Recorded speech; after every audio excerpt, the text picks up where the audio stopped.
Now, let's continue our view of persecution of Christianity. First thing I need to say is persecution of Christianity was not limited to the first 3 centuries. And even though we look at that first, because those are the folks who were closest to the New Testament, and so in a sense, their faith would be closest to that of the New Testament believers. And I don't know that we can actually identify, once we get outside of the pages of the New Testament, or maybe more properly, once we get outside the time period of the New Testament, who the first martyrs, as they were called, were. The word martyr, as we saw there in the book of Revelation last time, talked about Antipas, my faithful witness. Some translations say, others say my faithful martyr. Martyr means to be someone who is a witness, that they, and the primary meaning is that they are a witness to something, but then the secondary meaning is that they give testimony about something. And it came very early in the church to mean not just those who were eyewitnesses, because they're quickly dying out. But it came to mean those who are willing to stand up and speak of their faith, even in the face of persecution. And then eventually it came to mean those who died doing that. Those who did that and only suffered but did not die in the process came to be called confessors. They confessed their faith. Martyrs came to mean, in the later church, by late 2nd century probably, came to mean those who died for their faith. And then those who suffered greatly but did not die were called confessors. And those who surrendered their faith were called apostates. But we don't hear quite as much about them, especially in the 2nd century. By 3rd century, that we hear more about them. We studied a few weeks ago again about the controversy, the Donatist controversy about after the persecution was over that took place under Decius and then Valerian in the 250s and 260s. And then for a while there was a relaxing of the persecution.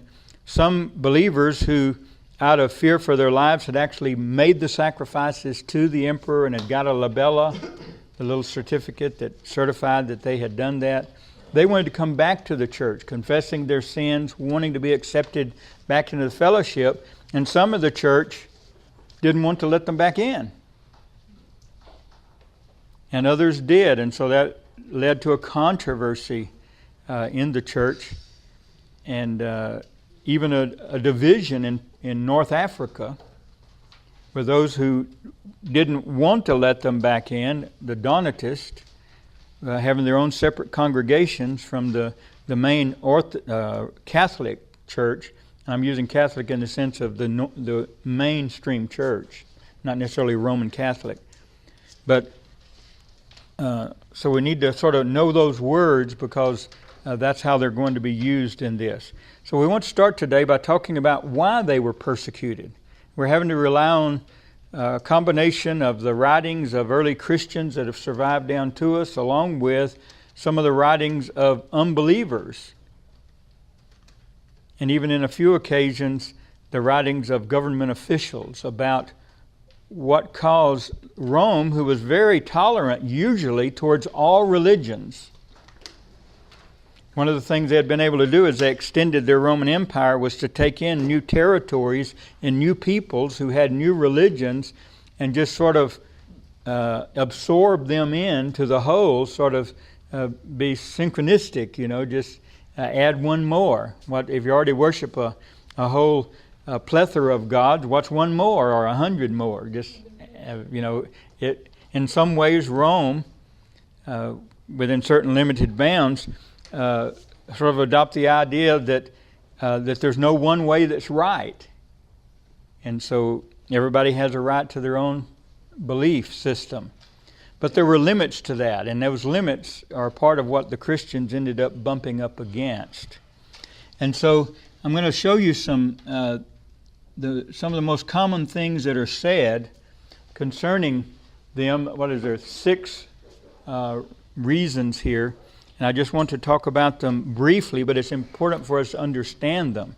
We're going to find some elements in this that is the same reason why Christianity is often opposed today and will be in times going forward opposed more and more in our own country. First of all is an idea called piety. Rome had this idea that all of its citizens and all of the residents of their empire should be pious. But what they meant by that is not necessarily what we would mean. Their idea of piety, and you can go a lot of different places and read about this, is that there should be public demonstrations of respect and honor for the deities. And that took place in regularly scheduled holidays, feast days, and other things like that were practiced, especially, of course, in Rome and Italy, but in all the major cities throughout the Roman Empire. And this was called piety. You did not have to, in your own private belief system, believe any of it. That was not required or expected. But there had to be that public display of respect and honor for the deities.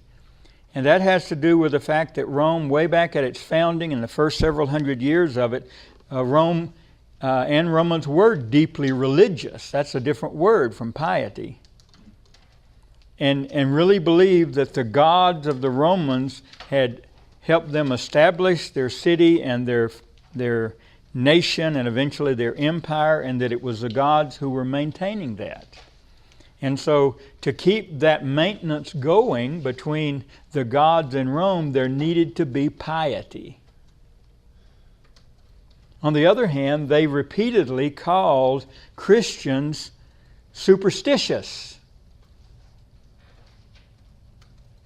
which doesn't mean the same thing as today we would use that word superstitious. We normally mean superstitious to have a belief in something that isn't founded on evidence or good solid reasoning. But that's not what they meant by superstitious. They took it in a very exclusivistic and form, and usually it was a term they used to describe the religions of those outside of the Roman Empire, like the barbaric hordes of Germany or of England that they hadn't conquered yet, or even of the ones coming in from Asia with that from time to time they would have to deal with. Those were superstitious people. Their faith, religious faith, was not like the Roman piety. And while not automatically incompatible with it, would require something on the part of those superstitious people. They would have to make some kind of commitment, some kind of change in their belief system to also incorporate in the Roman view. And Christians weren't willing to do that. They had only one, the Lord Jesus Christ. And they only had one God they worshiped. And they had only one way that they saw that you could be right with God. And it wasn't in public displays of sacrifices to idols or in deep reverence and special titles for the emperor. It all had to do with Jesus Christ and His Father in heaven and what happened on the cross and what happened at the tomb at the resurrection. And so this was superstition to the Romans. And normally they'd get along fine with people who were superstitious as long as they would also be pious. But the Christians would not be pious in Roman definition. They were only superstitious. And there were a few other religions in the Roman Empire like that. The Jews were such a group, but they had gained a special exemption before New Testament times began to be different, to be superstitious without being pious. And so they actually had approval by the Roman Senate and the Roman Emperor at the time it was granted initially to not be pious. The Christians had no such exemption. Now, the Christian was sort of sheltered by Judaism for the first few decades until we get down to about the time of Nero, when it becomes clear to everyone, as it was already to the Jews themselves, that Christians and Jews are two different groups and two different religions. And so when a persecution broke out against Jews during the reign of Claudius, Christians and Jews all were kicked out of Rome. That's even mentioned. Remember that statement, is it in, I guess it's in the Acts, where it talks about Prisca and Aquila, who had come from Rome, and it was because of the Jews had been kicked out. It implies that if it doesn't say that, that was under Claudius. And so whether you were Christian or strictly Jewish, if in Roman mind at that time, they were all the same, and so everybody got kicked out for a while. But then by the time you get down to Nero, when the persecution breaks out against Christians, Jews were exempt. They were not persecuted. AD 63 to 67, only Christians. By that time, it's recognized they are different, and I'm sure there had been a lot of lobbying by Orthodox Jews with the Roman government to bring that to their attention, to make that the case. But that was a very important thing. Secondly, were the doctrines and practices of early Christians and the church ended up leading to a lot of misunderstanding by common people, not necessarily by the Roman government. Take, for example, the practice of communion. Maybe some Romans had been invited to a church service, or if not, maybe they had asked a Christian that lived in their neighborhood, "What goes on in your gatherings?" And they said, "Well, one of the things we do on every first day is that we gather together and we share in common the eating of bread and the drinking of wine, as if we're eating the body and blood of our Savior, Jesus Christ." So over a period of time, not in the first century necessarily, but by sometime in the second century, it was a common misbelief among non-Christians that Christians practice cannibalism. Now, many times their assemblies by the second century were closed. That is, unbelievers weren't invited. And so there weren't unbelievers in there to testify, "It just looks like plain old bread to me," you know. And so they just were going off of hearsay. And so this didn't do anything to endear Christians to the general populace, to believe that they were cannibalistic. They were believed to be atheistic because they didn't believe in the gods.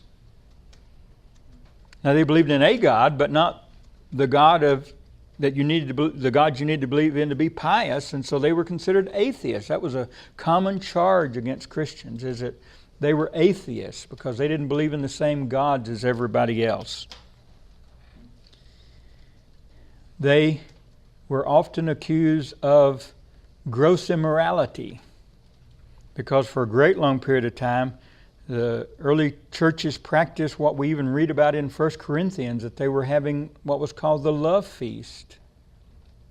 Now, Romans had their own form of love feast, and they just sort of projected their own ideas of the wickedness and so forth that would go on in these drinking, eating, carousing, sexual immorality parties they would sometimes have. They would project that over to the Christians, because here was something the Christians were doing that they call their feast of love, or love feast. What did the Christians mean by that? It's mentioned in the New Testament several times. It was a time when they came together and had a common meal, not just a communion, but had a common meal where the richest and most well-to-do and the lowliest and the poorest and even the slaves among them were all on an equal basis. They all ate together. They all worshiped together. They treated each other like brothers and sisters. But it gets worse. They practiced the holy kiss too. Romans didn't kiss in public at all. And the only people they even kissed in private was their wife, their children, or their lover. And so for a whole group of people unrelated to each other by family to do things like this, the common person let their imaginations run wild and believe the worst. They were often accused of incest. Because here were brothers and sisters having a love feast and holy kisses and who knows what else. I'm sure if they had tabloids in that day, it would have been on the headlines every week. But again, we understand we're on the inside. We understand what that is. But the people on the outside didn't understand that. And the Christians often didn't have a very good way to communicate it. There wasn't mass media. You couldn't have a little tract on what we do in our worship services and give out to everybody that asked. Because printing hadn't been invented yet. And so it created sort of a difficult time. And pretty soon all these rumors and so forth took on a life of their own. So no matter what Christians said, people weren't going to believe them anyway. Because they've already believed the lie for so long. And of course these things like this is what gave rise to what was called the apologist in the early church. The first couple of centuries, a number of very prominent men and probably many others we know nothing about, they weren't just preachers or bishops, they were apologists. They specifically worked on trying to communicate what Christians do believe in practice and why this is not a threat to the Roman Empire or to the belief system of other people and so forth. And some of those men were Justin Martyr. You might know by the fact that we now call him Martyr. That was not his last name. That is because he himself was martyred in AD 165. But he was an apologist. We have some of his writings in which he tries to explain what Christians believe and why, and how this was actually good for Roman Empire, not bad for it. Irenaeus of Lyons, Tertullian, and Clement of Alexandria are usually the four church fathers, as they're called, who are most prominent as apologists, trying to answer these things. But then beyond just the doctrines and practices of the church at that time, and there was even more we could talk about, is they were viewed by both the citizenry of the Roman Empire as well as government officials themselves as, first of all, exclusivist. Well, those people over there think they're the only ones that are going to be saved. That still goes on today. But they meant exclusively a little different than that, in that they often, because of misunderstanding and times of persecution, they often lived in certain areas of the city together. And they had their own Christian quarters, just like the Jews had their Jewish quarters. And even some big cities in America today haven't quite gotten over to have Jewish quarters or Chinese quarters or Japanese quarters. If you're in San Francisco, that most of the people in those sections of town are all of the same ethnic background. They were considered exclusivists. They were considered separatists. That is, they didn't get along and go along with everybody else. They had their own separate holidays. They had their own separate ways of dressing, talking, thinking, and so forth. They were separatists. And in an empire in which everybody needed to pretty much be pious and believe alike about some things, not in the area of religion necessarily, but just about some things, this doesn't work very well. It's long been a problem in nations and empires that the state wants to control what the individual thinks and believes, because the state feels like that's the best way to guarantee you're not going to have rebellion and civil war from within. And so everybody needs to think alike and be alike within certain bounds. And we have nations that way today as well. And that was very much so in the Roman Empire. They were considered antisocial. All these things sort of go together: exclusivists, separatists, antisocial. They wouldn't go to the feast. As the Roman Empire flourished here in Smyrna, it became a pretty rough place for Jews and Christians. Both Jews and Christians were monotheistic faiths, and the Romans instituted emperor worship. And anybody caught not bowing a knee to an image or an idol of the Caesar was subject to pretty harsh treatment, even death. In fact, in 156 AD, one of Christianity's most famous early church fathers, Polycarp, was burned at the stake and martyred right here in Smyrna. Polycarp was a man born in 70 AD who came to believe in Christ at an early age. He had the opportunity later to study directly under the Apostle John and others who had had direct association with Jesus Christ during his earthly ministry. Pretty cool that he was only 1 degree separated from Jesus himself. Polycarp was eventually appointed by John as the bishop of the church in Smyrna, where he faithfully ministered for many years. It was under the rule of Roman Emperor Marcus Aurelius that the persecution of Christians became more intense. In the year 156 AD, Polycarp was arrested by Roman soldiers and was taken before the local proconsul here in Smyrna and urged to utter the phrase, "Caesar is Lord," and offer a small pinch of incense to the statue of the emperor. It was a simple formality that would have spared Polycarp from torture and death. His refusal to do so infuriated the bloodthirsty mob. Then, according to a Smyrnian letter recording the event, as Polycarp was being dragged to his place of execution, a voice was heard from heaven by all the believers that were present. The voice said this: "Be strong, Polycarp, and play the man." Then, standing in the arena, Polycarp was urged one last time to renounce Christ. His response, well attested in historical accounts, was this: 86 years I have served Christ, and he never did me any wrong. How can I blaspheme my King, who saved me? Polycarp was soon led to the stake to be burned alive. Claiming that God would give him the strength to remain on the stake without moving, he asked to be tied instead of nailed to the stake. Then, after Polycarp uttered his last prayer, the fire was lit. To the astonishment of the crowd, the flames merely swirled around him as if a wall of wind was protecting him, and his body was unscathed. The executioner was then ordered to plunge a sword through the flames into Polycarp. After doing so, as the letter records, Polycarp's blood gushed forth and extinguished the fire. One of early Christianity's most important church fathers was dead. His life and death was a living testimony of faith that would endure for 2,000 years. But the death of Polycarp backfired, for his conviction and witness went on to inspire and embolden thousands of saints after him. He is a tangible illustration of the fact that during the times of the greatest persecution, the Christian church grows the most. As the Roman Empire flourished here in Smyrna, it became a pretty rough place for Jews and Christians.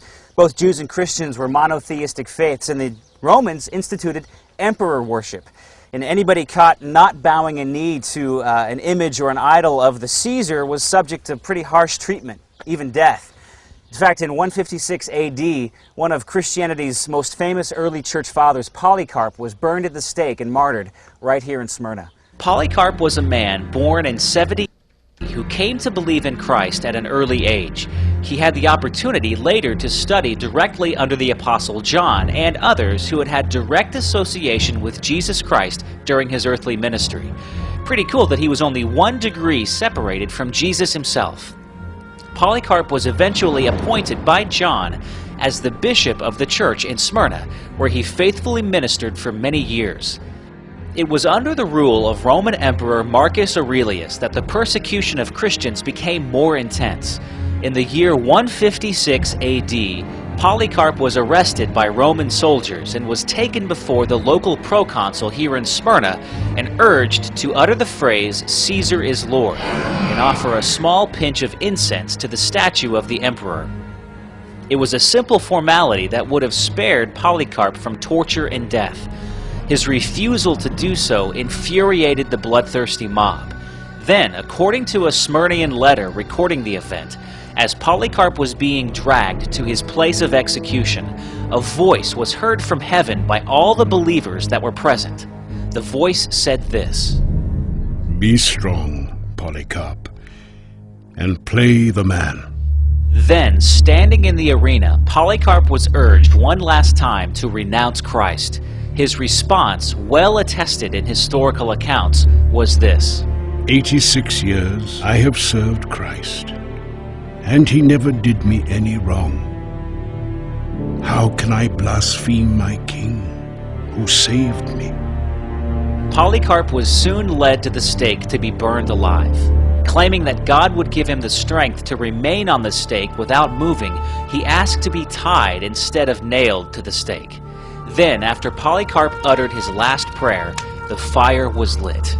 To the astonishment of the crowd, the flames merely swirled around him as if a wall of wind was protecting him, and his body was unscathed. The executioner was then ordered to plunge a sword through the flames into Polycarp. After doing so, as the letter records, Polycarp's blood gushed forth and extinguished the fire. One of early Christianity's most important church fathers was dead. His life and death was a living testimony of faith that would endure for 2,000 years.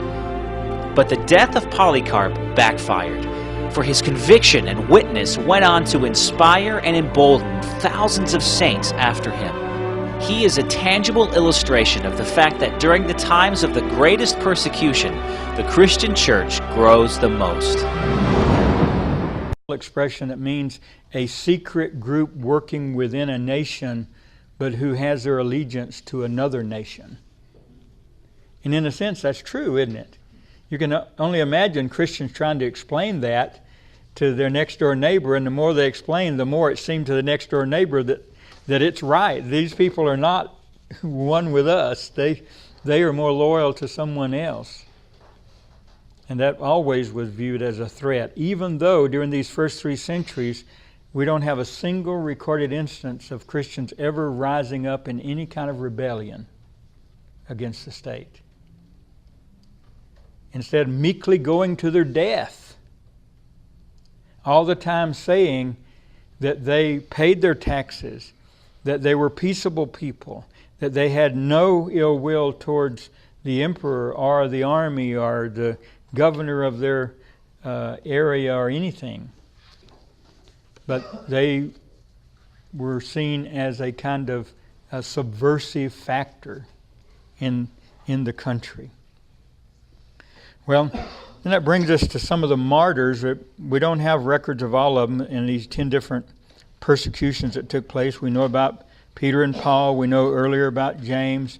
But then in the 2nd century into the 3rd century, these are some of the ones that most often get mentioned. I wish we could tell the stories of all of them. It'd be great if we could.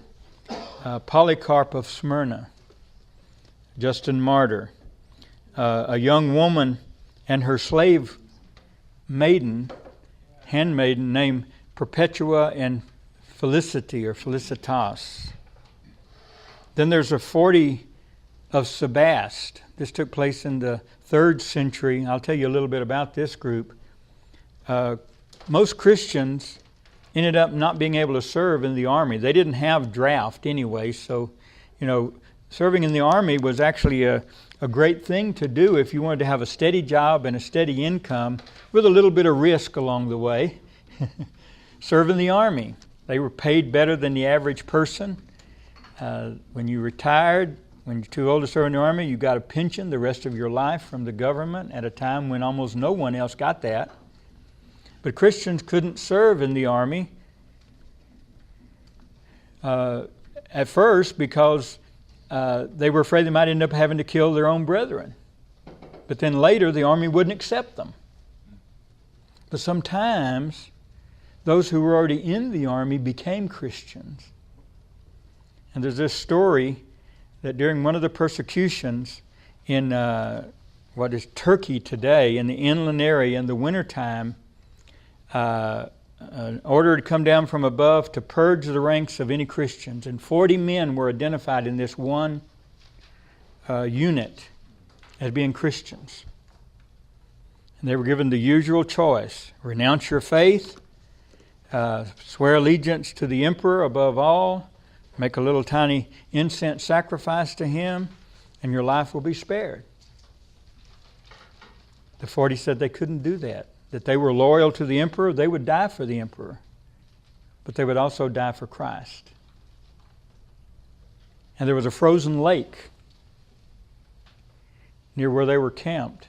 And so these 40 were stripped down naked and marched out into the middle of the frozen lake, with soldiers stationed all the way around the lake overnight.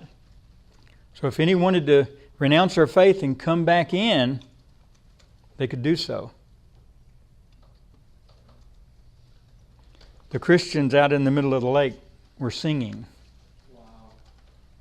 Sometime during the night, one comes stumbling into shore, renouncing his faith.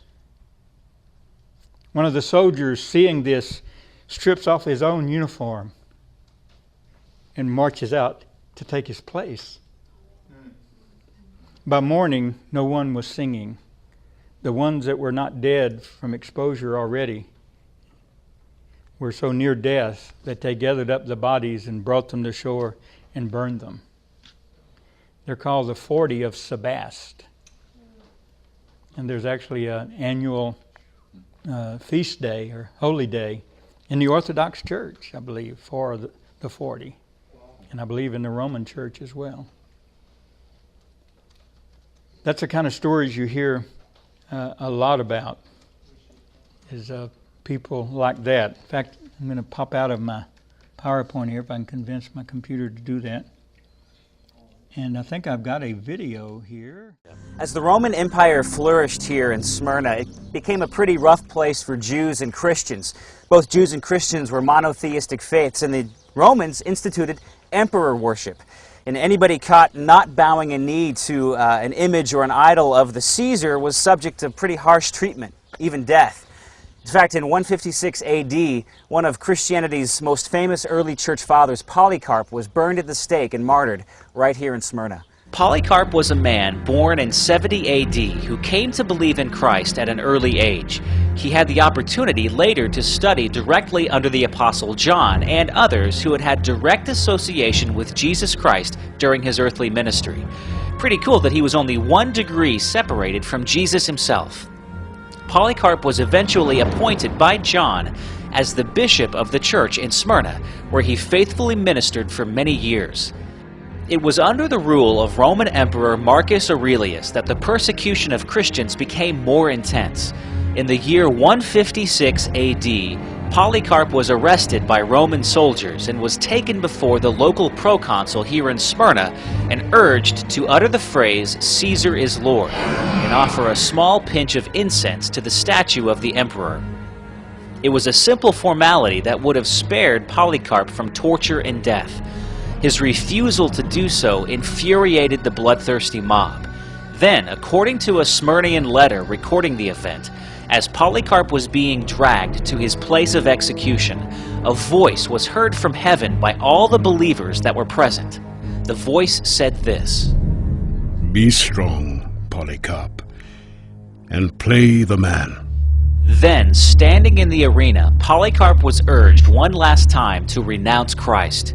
His response, well attested in historical accounts, was this: 86 years I have served Christ, and he never did me any wrong.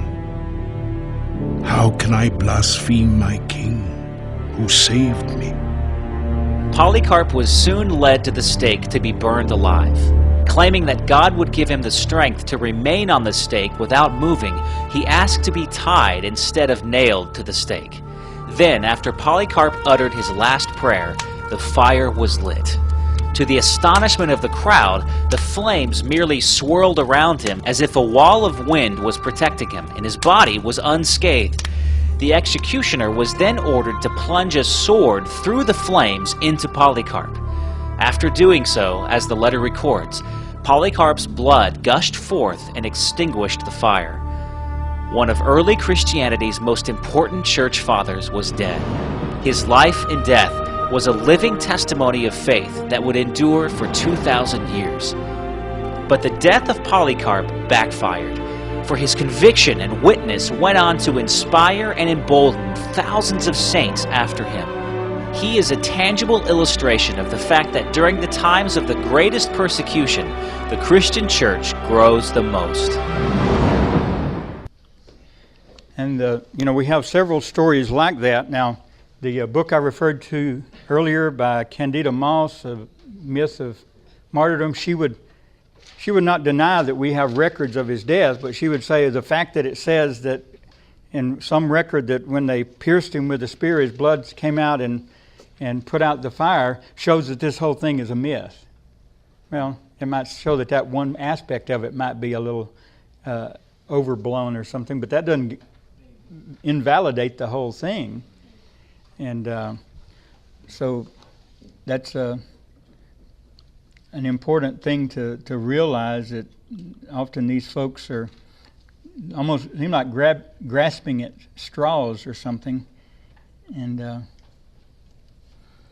okay, let's see if I can get back to where I was, or where I want to be.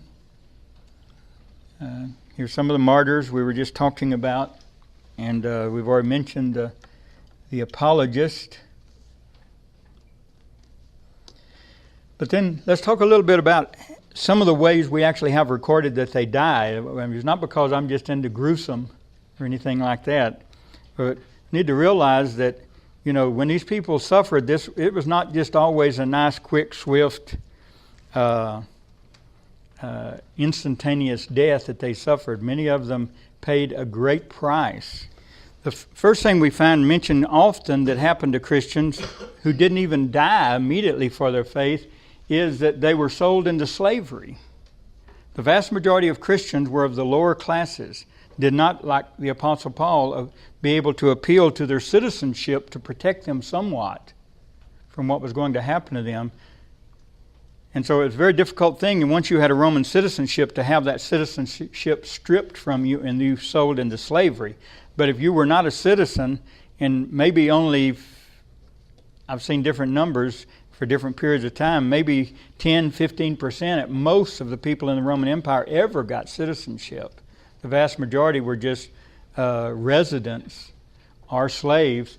And so many would be taken and sold into slavery. That'd be part of the threat. And worse, your whole family. Families split up. They'd sell your daughters to some guy who had evil intent. Your children would be sold to somebody else, and they would grow up all their lives being slaves if you would not give up your faith. Some not only were turned into slaves, they were even condemned to the mines of Rome. There were a number of places where the Romans were mining things that they needed, and this was a common way to get rid of political prisoners who you didn't ever want to see again, because they literally were worked to death in there. And many Christians were sent to the mines. They died, if not from the work, then from lack of enough food and water, or from accidents, or often in there all the dust and poisonous things in the air would lead to their death that way. But for those who died in the persecutions, there was beheading. You might notice in this one, I keep pointing to that side, but notice in this one, the guy's holding his own head. We know that's not likely to have really happened, but the whole point is this Christian had just had his head cut off. This is a statue, one of many, on the outside of the Notre Dame Cathedral in Paris, What do you notice about this particular statue? He's holding his own head in the statue. He was a martyr. And he's being honored there for having died by having his head cut off. Cyprian, the bishop of Carthage, when he was executed during the persecution of Valerian in the 260s, he was executed by being decapitated. It is believed that that is how the Apostle Paul died, under Nero. As a Roman citizen, he'd been condemned to death, but he would not be treated like non-citizens were. He would have the privilege and honor of dying an instant death and have his head cut off. Then there were those who did not have that honor. They would either be crucified as a kind of, in part, mockery of the very thing they believed in, or they would even be strapped to, as we heard with Polycarp, even to a pole, or even, as Nero, it is said, had them nailed to crosses in his garden, and then wood placed beneath the crosses and burned alive while they hanged there. Numerous records of people having died that way. And of course, the one that probably captures most people's attention, for good or for bad, is those who were sentenced to the games and who died in the arena. Now, this is a famous painting by a much later person, not by someone who was there at the time. But you can see the wild beast coming out, the Christians gathered here. That's probably their bishop or one of the deacons of the church. You can already see some, as has been pictured here, have already been burned alive on these crosses around. The huge numbers of people here to watch now the beast tear them apart. That's what happened to Perpetua and Felicity. They were sent into the arena, and wild animals attacked them and killed them while the crowds cheered. In the case of Felicity, I believe it was, she was not killed instantly by the animal, and so a gladiator came over with his sword to dispatch her, and at least according to the myth, if that's what it is, as some think it is, she actually took the blade and guided it to where it should go, so it would be, he wouldn't take more than one effort to accomplish his task. Well, those are some of the things that our brothers and sisters endured.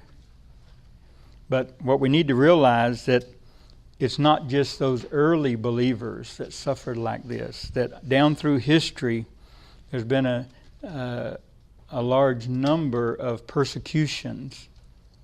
And if you get the notes during the break, I'll upload them to the website. I'm sorry I didn't get that done.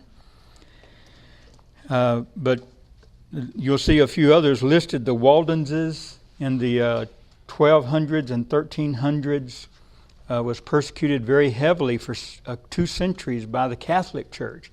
And this is another part of persecution. Sometimes persecution is Christians against Christians. And I'm using, of course, Christian in the broader sense of all those who claim to believe that Jesus was the Son of God, that He's our way of salvation, and we have to live in obedience to Him and depend on His blood to save us. That's the definition I'm using for now of Christian. And so sometimes the church was actually persecuting those that were out of step with the rest of the church because of their belief system. The Waldenses were people who had heard the preaching of a man named Peter Waldo, who argued that the church should not have a hierarchy like it did, that every Christian was a priest of God, and that every person had not just the right but the responsibility to share the gospel with others, not just priests or monks or preachers, we would say. And they were persecuted for 200 years by the church. But they still exist today. There are Waldenses in Europe even today. The Lollards, they were followers of Huss, I believe. John Huss, we talked about a while back, when a pre-reformer a man that started preaching against the abuses of the church and that we're not saved by all the rigmarole that the Roman Catholic Church had brought in by that time, but we're saved by the blood of Christ and so forth. And others during the Reformation period, Jerome Savonarola, who was burned at the stake, Thomas Cranmer, who was burned at the stake. He was an Englishman, was even actually the Archbishop of Canterbury, just one step away from the Roman Catholic Church because it was Anglican, but during the reign of Mary, Bloody Mary, as she was often called in the 1550s, he was one of the ones that was taken and was burned at the stake. At first, he was given the chance to save his life to recant, and so he actually signed a piece of paper saying he recanted, having split away from the Catholic Church, and then they sentenced him to burn at the stake anyway. And so even as they were tying him there, he says, "I recant my recantal," or something to that effect. He says, and even as they started the fire, he said, "I put my hand into the fire first, for it is that which betrayed me," and signed that piece of paper. And he was burned at the stake. William Tyndale, Patrick Hamilton, hundreds of, in England in particular, we know the most about English Protestants and English Catholics at different times, one side persecuting the other during the late 1500s and the 1600s before that finally died down. But then just briefly mention to you some things we've already touched on in passing, the events before and during the Crusades. There were not just so much those who went to war and died in the wars, but there were abuses by the Muslims, some of which contributed to the Crusades to start with, in which they were killing large numbers of Christians in that part of the world. In the period of time from about the 900s through the 1200s in China, the Nestorian Christians who were there were subject to persecution for 400 years until they were eventually completely wiped out by a combination of different forces that stood against them, including militant Buddhism.